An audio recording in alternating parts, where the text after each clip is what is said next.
Hi అండి, అందరికీ నమస్కారం. వెల్కమ్ బ్యాక్ టు వంటల పల్లకి. ఈరోజు వీడియోలో కరివేపాకుని ఎక్కువ రోజులు ఎలా నిల్వ ఉంచుకోవాలో చూద్దామండి. దానికోసం ముందుగా కరివేపాకుని 2 సార్లు నీట్గా వాష్ చేసుకుంటున్నాను. బెజ్జాల బుట్ట ఉంటుంది కదండి, దాంట్లో నీట్గా వేసుకుని నీళ్ళన్నీ వాడిపోయేంత వరకు వేసుకుని ఒక కాటన్ క్లాత్లో నీడ పట్టిన ఇలా ఆరబెట్టుకోవాలి. కరివేపాకు మధ్య మధ్యలో కలుపుతూ ఫ్యాన్ గాలికి ఆరబెట్టుకోవాలండి. అలా 15 నిమిషాలు అలా వదిలేయండి.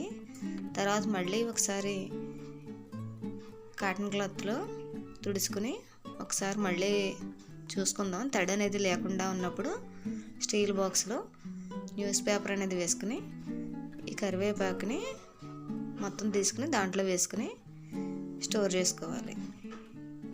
ఇలా బాక్స్లో తీసుకున్న కరివేపాకుని మూత పెట్టుకుని ఫ్రిడ్జ్లో అనేది ఉంచుకుంటే మనకు ఒక నెలలాళ్ళైనా సరే చెక్కు చెదరకుండా సేమ్ అదే ఫ్లేవర్తో అదే కలర్తో ఉంటుందండి.